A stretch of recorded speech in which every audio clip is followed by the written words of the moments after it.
আমরা অনেকে ইনশা আল্লাহ শব্দটি ব্যবহার করে থাকি। অনেকে এটা বরকতময় মনে করে ব্যবহার করে।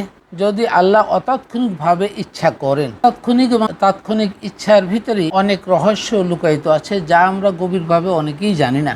আল্লাহর অতাৎক্ষণিক ইচ্ছা মানেই হলো একটি শর্ত বা পূর্ব থেকে বিধি বিধান করে ঘোষণা দেওয়া হয়েছে, অথচ মানুষ গভীরভাবে না জেনেই ইনশা আল্লাহ বলে আল্লাহর উপর বান্দা তার নিজের দায়িত্ব কর্তব্য ছেড়ে দেয়। এভাবেই মানুষ তার নিজের বিপদ ডেকে আনে।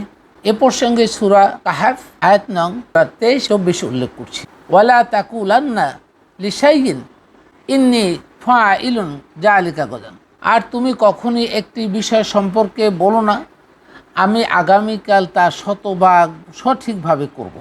ইল্লা আইয়াশা আল্লাহ ওয়াজকুর ইসমা রাব্বাকা ইজা নাসিতা অকুল আসা আইয়াহদিয়ানি রব্বি লিআকরাবা মিন হাযা রশাদা।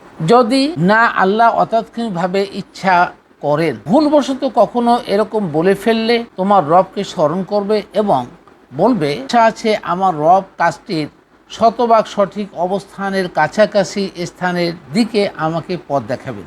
যদি ওই কাজ আল্লাহর তৈরি সফল হওয়ার প্রোগ্রাম বা বিধান অনুযায়ী শতভাগ নিখুঁতভাবে পালন করা হয়, যা কারো পক্ষে সম্ভব নয়।